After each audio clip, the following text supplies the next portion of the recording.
तर आपण ही लाईव्ह दृश्य सध्या पाहतो आहोत. षण्मुखानंद सभागृहातली ही लाईव्ह दृश्य आहेत.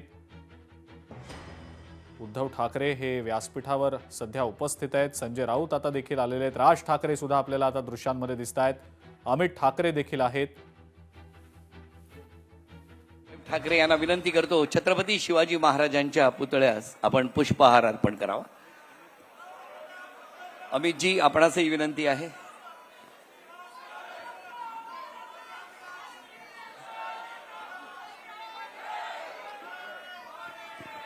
छत्रपती शिवाजी महाराज की.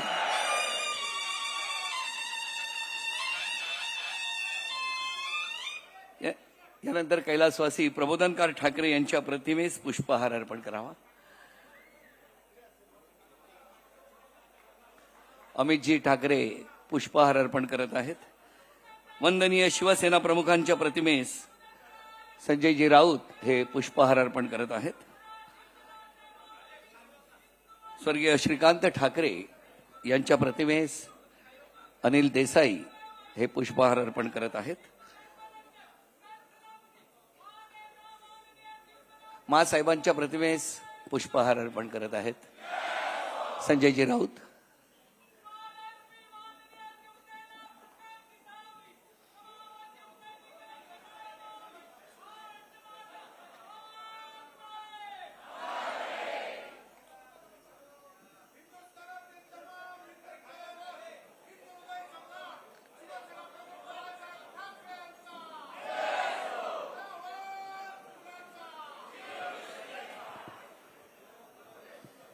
प्रेक्षागृहामध्ये रश्मी वहिनी सुद्धा हजर आहेत. मी विनंती करतो उद्धव साहेबांना की त्यांनी राज साहेबांचा सत्कार करावा.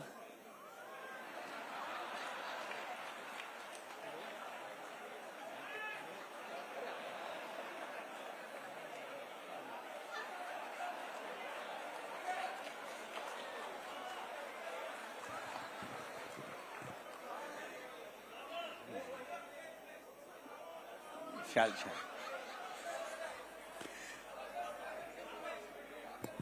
स्वागत होत आहे आणि हे स्वागत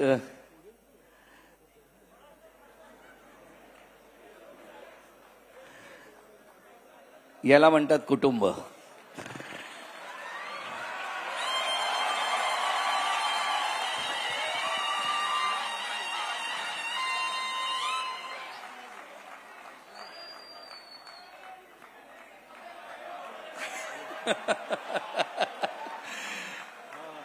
याच क्षणाची तर संपूर्ण महाराष्ट्र वाट बघत होता.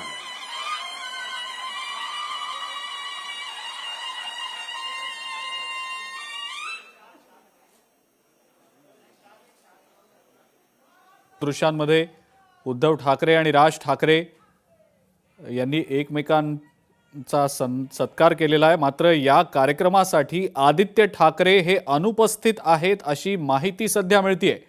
राज ठाकरे आपल्याला दिसत आहेत, उद्धव ठाकरे आहेत, अमित ठाकरे देखील आहेत, संजय राऊत आहेत, अनिल देसाई आहेत. मात्र आदित्य ठाकरे या कार्यक्रमासाठी अनुपस्थित असल्याचं समजतंय. त्यांच्या अनुपस्थितीमागचं नेमकं कारण काय हे अद्याप समजू शकलेलं नाही.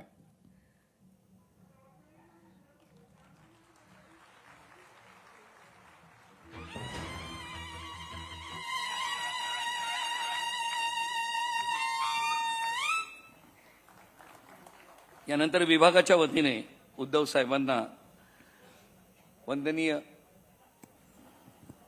प्रमोद शिंदे विभाग प्रमुख हे शिवसेना प्रमुखांसाठी हा चाफ्याचा हार उद्धव साहेबांकडे देत आहेत.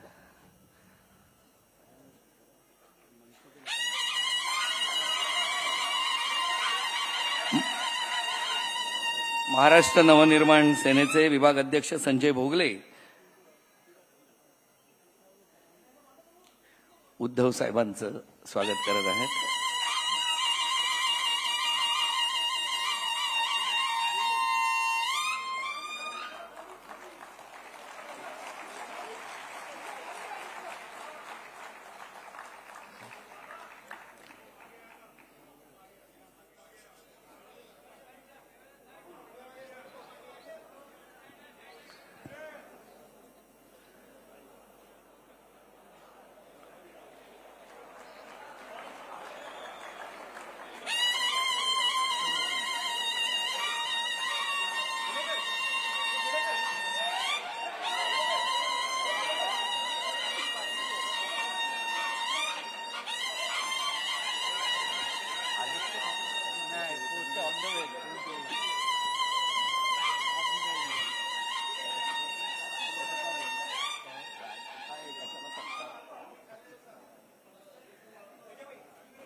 धन्यवाद.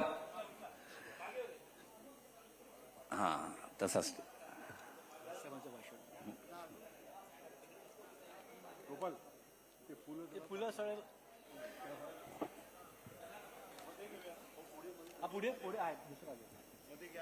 घे लगेच लगेच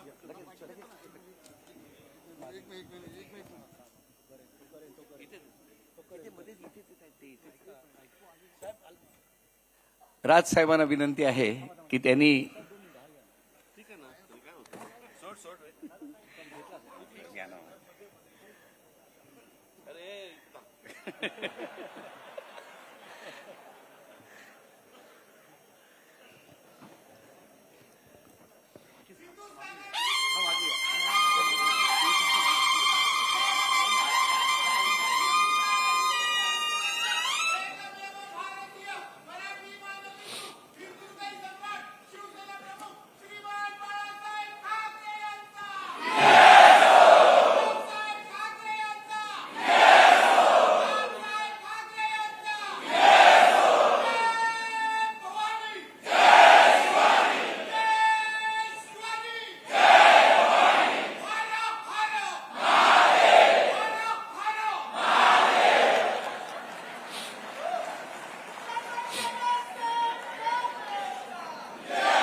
मला लवकर जायचंय. हा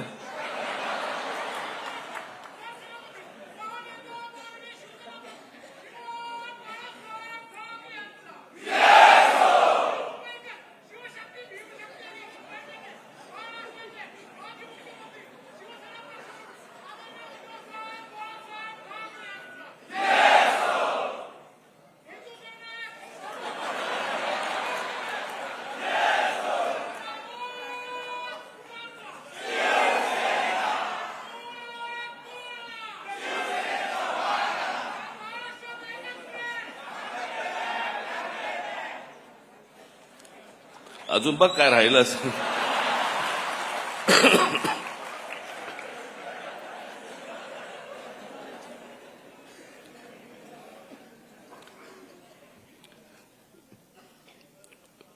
व्यासपीठावरती उपस्थित असलेले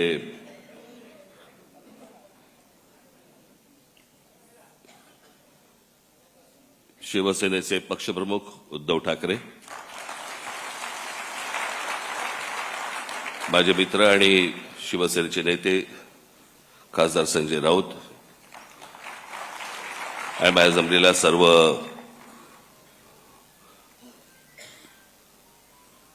हिंदू हृदय सम्राट शिवसेना प्रमुख बाळासाहेब ठाकरे प्रेमी मराठी बांधवांनो, भगिनींनो आणि मातांनो, निवडणुकीच्या अगोदर उद्धव आजारी पडले होते, सर्दी खोकला वगैरे. त्याच्यानंतर मी ताणून धरलं होतं. मग मला सर्दी खोकला आणि ताप बीप सगळं सुरू झालं. अजून चालूच आहे ते. मी काल पण त्यांना म्हटलं होतं मी कसं, मला काय म्हटलं, मला फार बोलता नाही येणार कारण शब्दांवरचे अनुस्वार सर्दीमुळे गेलेत. सोबवार, बगळवार वगैरे असं सगळं होतं. माझे फॅमिली डॉक्टर आहेत, डॉक्टर यादव म्हणून, मराठी यादव. हा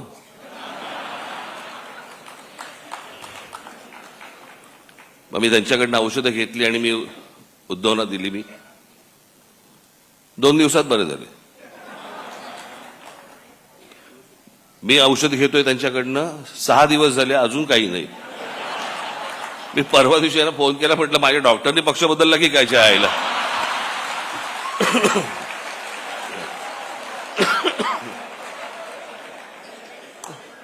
आत्ता पण मला लागू पडायचा.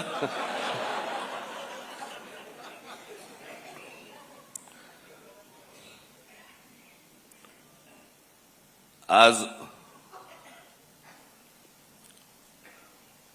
माननीय बाळासाहेबांचं जन्मशताब्दी वर्ष सुरू होत आहे. आज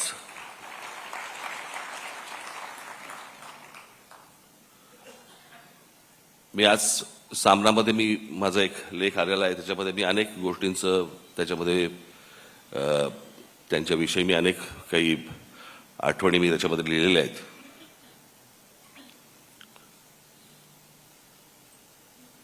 खरं तर त्या व्यक्तीला कसं पाहायचं हे अनेकदा माझ्यासमोर, किंवा त्या व्यक्तीला कसं मांडायचं हे माझ्यासमोर अनेकदा प्रश्न उभे राहतात. काका म्हणून मांडायचं, व्यंगचित्रकार बाळासाहेब ठाकरे म्हणून मांडायचं, हिंदू हृदय सम्राट शिवसेना म्हणून बाळासाहेब ठाकरे म्हणून मांडायचं, आणि त्यांच्यावरती बोलायचं म्हटलं तर मी तुम्हाला 100% सांगतो, मी आणि उद्धव आम्ही तुमच्याशी तासनतास बोलू शकतो. तासनतास. मी मागे त्यांच्या ते एका तैलचित्राचं अनावरणाच्या वेळेला मी सांगितलं होतं की खूप किस्से असे आहेत त्यांचे मला सांगता पण नाही येणार. आणि न सांगण्याचं कारण म्हणजे भाषा. तुम्हाला माहित नव्हते ते काय होते ते. तुम्हाला अनेकदा भाषणांमधून अशी छोटी छोटी झलक मिळाल्या होत्या.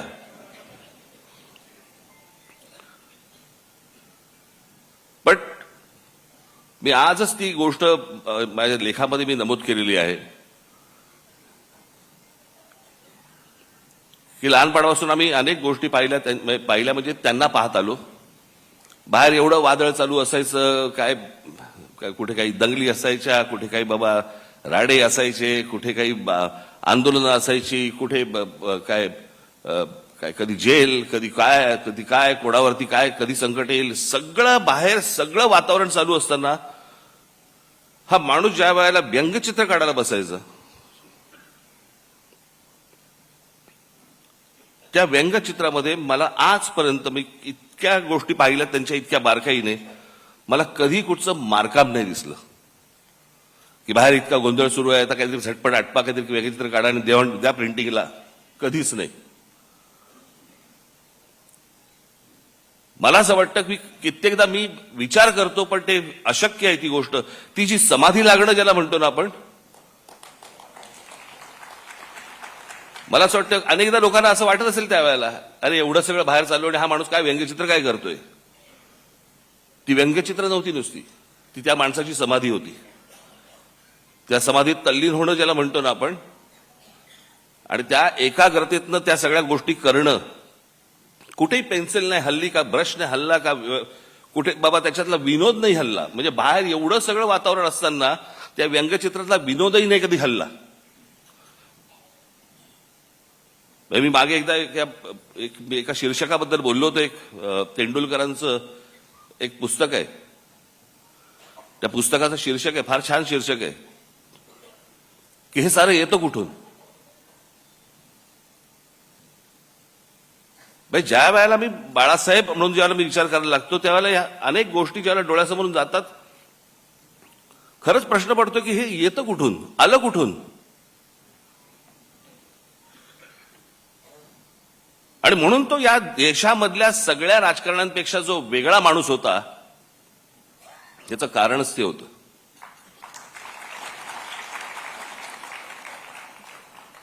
मी त्याच लेखात म्हटलं एवढं सगळं बाहेर वातावरण, सगळं राजकीय गोष्टी घडत असताना एक आर्टिस्ट, एक कलाकार त्याची कलाकृती सादर करतोय, कलाकृती काढतोय, त्याला एक आकार देतोय.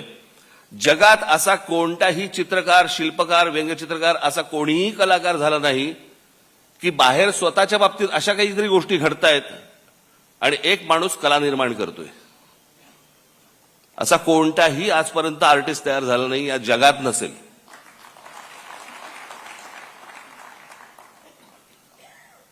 त्यांचे तर्क असायचे. मला तर आजची ही परिस्थिती पाहिली, राजकारणाची परिस्थिती पाहिली. मला आज मी त्या दिवशी माझ्या भाषणामध्ये मी म्हटलं की आज इथे बाळासाहेब असायला पाहिजे होते. पण आज महाराष्ट्राची आणि देशाची जी राजकीय परिस्थिती निर्माण झालेली आहे, म्हणजे गुलामांचा बाजार, आणि हे सगळं महाराष्ट्रामधलं सगळं चित्र पाहिल्यानंतर कुठेही जा तुम्ही, हे सगळं चित्र पाहिल्यानंतर आज मला असं वाटतंय बाळासाहेब नाही येत ते बरं आहे.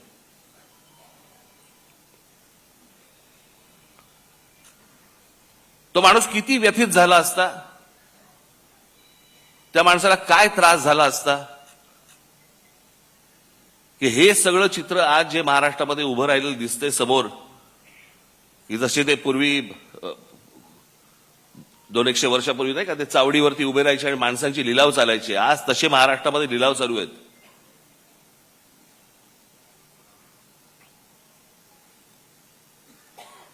आज अनेक ठिकाणी तुमच्या बाहेरच्या सगळ्या जिल्ह्यांमध्ये, कल्याण डोंबिवली असेल, इतर ठिकाणी माझं उद्धव ठाकरे आणि माझं संजय राऊतांशी बोलणं झालं.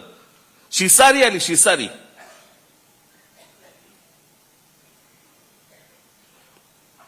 ज्याला व्यथित व्हायला म्हणतो ना आपण, की काय चालू आहे, कुठे नेतोय आपण. आणि आज ही परिस्थिती पाहायला माननीय बाळासाहेब नाईक ह्याच्यासारखी चांगली गोष्ट नाही, की तो माणूस आज हे सगळं बघायला नाहीये. तो पाहूच शकला नसता हे माणूस, की ज्या गोष्टी शून्यातनं उभ्या केल्या. आज तुम्ही बाहेरच्याही, तुम्ही बाकीच्या पक्षांमध्ये बघा, अनेक लोक तुम्हाला दिसतील की जे बाळासाहेबांनीच निर्माण केले होते.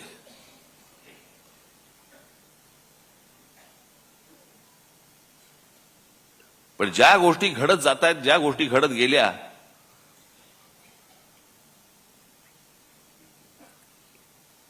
मी ज्यावेळेला बाहेर पडलो त्याच्या वेदना वेगळ्या होत्या. माझ्यासाठी पक्ष सोडणं नव्हतं, माझ्यासाठी घर सोडणं होतं.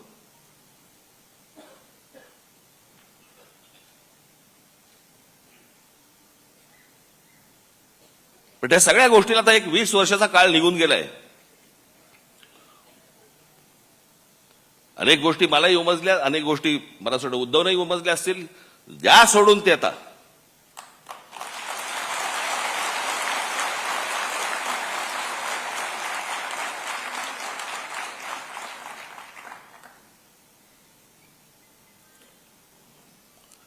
काय सकाळी गेल्यावरती साफ झालेली बरी असते. चला कुठे आयुष्यभर गुंतत बसायचं हो.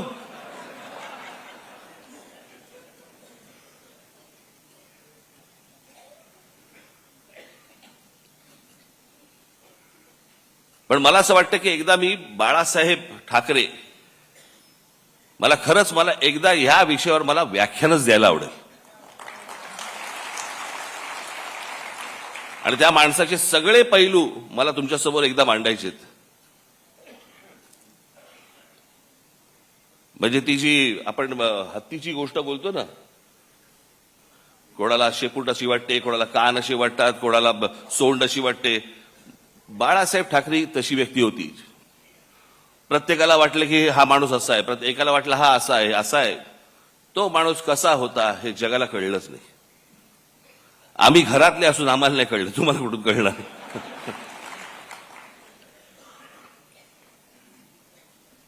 पण ते होतं, ते विलक्षण होतं. आज मी सामनामध्ये मी तर लेख लिहिलाच आहे, पण मी आज सकाळी माझं एक ट्विट केले. काही जणांनी ऐकलं असेल, काही जणांनी वाचलं असेल, काही जणांनी नसेल वाचलं. मला असं वाटतं की माझ्या बोलण्याची बोलणं थांबवायच्या अगोदर मी लिहिलेलं ते जे ट्विट आहे ती मी एकदा तुमच्यासमोर फक्त मला वाचून दाखवायचंय.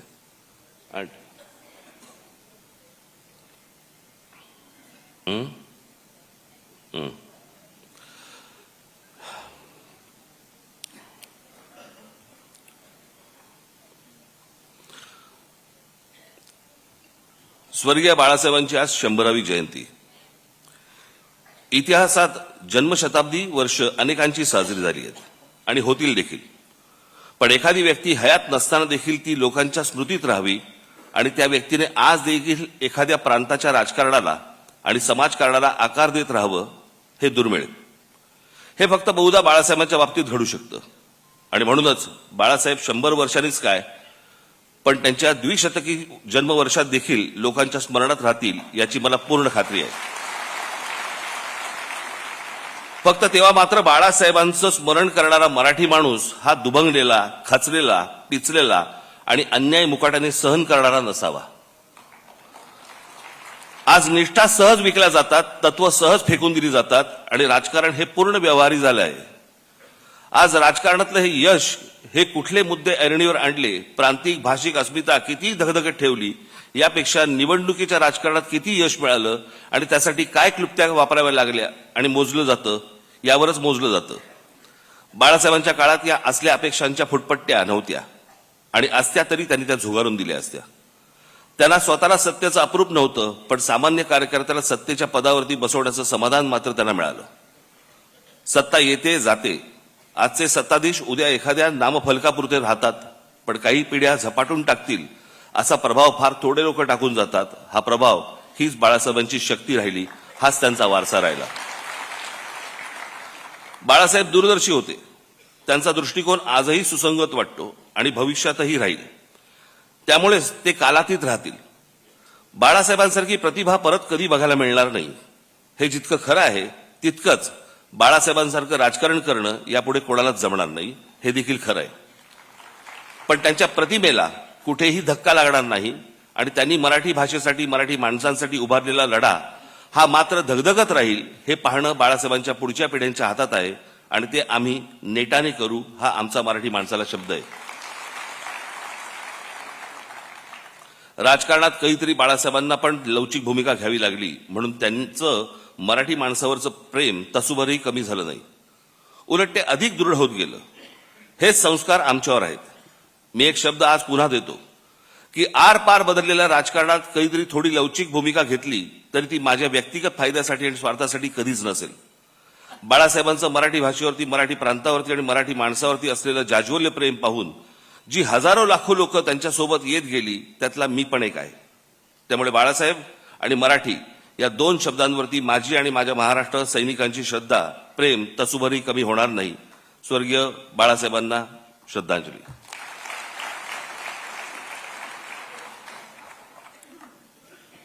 मला एकच छोटासा प्रसंग मला आठवतो, प्रमोद महाजनांनी सांगितलेला. मला असं वाटतं उद्धवना पण तो माहिती निश्चित असणारच. बाळासाहेब कलानगरमध्ये अशी फेऱ्या मारायचे आणि मला असं वाटतं ही गोष्ट असेल 86ची वगैरे, 86 नाही, 85 सालची गोष्ट असेल. आणि त्यावेळेला प्रमोद महाजनांना बाळासाहेब असं म्हणाले होते की प्रमोद, या देशातल्या हिंदूंना मी हिंदू म्हणून मतदान करायला लावीन आणि हिंदू मतदार तयार होतील. प्रमोद महाजन बोलले, बाळासाहेब शक्य नाही हे या देशामध्ये. ते बोलले, तू बाळासाहेब मला ओळखत नाहीस. आणि बाळासाहेबांनी या देशामध्ये हिंदूंना, हिंदू एक राजकीय शक्ती बनू शकते हे या देशामध्ये बाळासाहेबांनी सिद्ध करून दाखवलं. तोपर्यंत इतरांना कोणाला माहीत पण नव्हतं, कल्पना देखील नव्हती, भारतीय जनता पक्षाला देखील नाही. पण ज्या माणसाने, अर्थात त्यावेळेचं वातावरणच वेगळं होतं. त्यावेळेला वातावरण हे काही तयार केलेलं वातावरण नव्हतं, ते झालेलं वातावरण होतं. आणि त्या वातावरणामध्ये त्या बाळासाहेबांनी ज्यावेळेला तो विचार ज्यावेळेला या देशामध्ये फुंकला आणि त्याच्यानंतर जे यश सर्वार्थाने यायला लागलं, आज जर बाळासाहेब असते आणि तो जो हिंदुत्वाचा आज जो काही इतर सगळ्या ठिकाणी जो काही बाजार मांडून ठेवलेला आहे तो पाहिला असता निश्चित व्यथित झाले असते की अरे मी काय बोलून गेलो, मी काय सांगत होतो, मी तुम्हाला काय म्हणत होतो आणि हे आता कुठच्या परिस्थितीमध्ये तुम्ही आणलत. एखादी गोष्ट, एखादा माणूस ज्यावेळेला ती घडवतो, ती घडवल्यानंतर त्याचं पुढे बाकीचे लोक काय करतात, हा एक देश, हे एक्झाम्पल आहे, त्याचं उदाहरण आहे त्याचं. पण मला असं वाटतं की बाळासाहेबांनी ज्या तडफेने, ज्या निष्ठेने ते विचार जे मांडले, खास करून महाराष्ट्रामध्ये मराठी माणसाबद्दलची मांडले, हिंदूंना त्यांनी हिंदू म्हणून जागृत केले, पण दुसऱ्यांचे वाभाडे काढण्यासाठी नव्हे, स्वतःच्या स्वाभिमानासाठी उभे केले. मला असं वाटतं की तो स्वाभिमान, ते प्रेम आपण सतत सगळेजण जागृत ठेवू, अशी एक मला आशा, अपेक्षा आहे. हे वर्ष बाळासाहेबांचं जन्मशताब्दी वर्ष आहे. आज सुरुवात होते. मलाही काही कल्पना सुचतील, मला असं वाटतं उद्धवनाही सुचतील, तुम्हालाही काही सुचतील. मला असं वाटतं की येणाऱ्या पिढ्यांसाठी एक आदर्श असं एक वर्ष आपण लोकांसमोर ठेवू, आणू आणि त्यांच्यासमोर आपण बाळासाहेब काय होते हे मांडण्याचा आपण जास्तीत जास्त चांगला प्रयत्न आपण याच्यापुढे करूया. आज मला या कार्यक्रमाच्या निमित्ताने मला इथे बोलवलं त्याबद्दल मी अत्यंत आपला आभारी आहे. धन्यवाद. जय हिंद, जय महाराष्ट्र.